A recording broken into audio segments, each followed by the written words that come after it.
বিসমিল্লাহির রহমানির রহিম। Hello everyone, আসসালামু আলাইকুম। কেমন আছেন সবাই?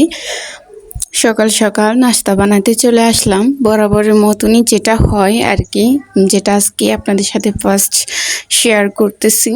মানে আমরা যে নাস্তাই তৈরি করি সকালবেলা আমাদের জন্য, কিন্তু আমার বড় ছেলের চিপের পিঠা লাগবে। চিপের পিঠা কি এখন আপনাদের মাথায় এটা ঘুরপাক খাচ্ছে, তাই তো?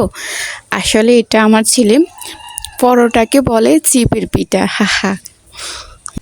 আচ্ছা, যাই হোক, ওর জন্য মানে সন্তান এমন একটা জিনিস যে সে যে যা চাইবে, যা বলবে, ওটা যদি অবশ্যই মানসম্মত হয় কিংবা ওর শরীরের জন্য, ওর জন্য ভালো হয়, সেটা আমাদের প্যারেন্টসদের উচিত অবশ্যই করা।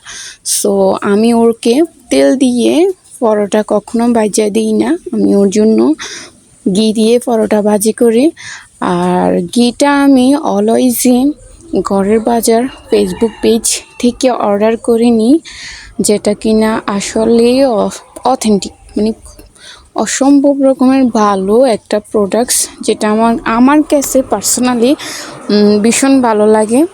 যার জন্য এই ঘিটা দিয়েই আমি বাচ্চাদের জন্য যে কোনো খাবারে আমি ঘিটা ইউজ করি। হ্যাঁ, চাইলে আপনারাও নিতে পারেন।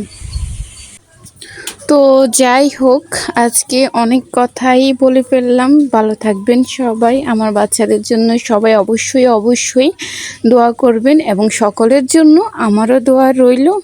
ভালো থাকবেন সবাই। আল্লাহ হাফিজ, টাটা।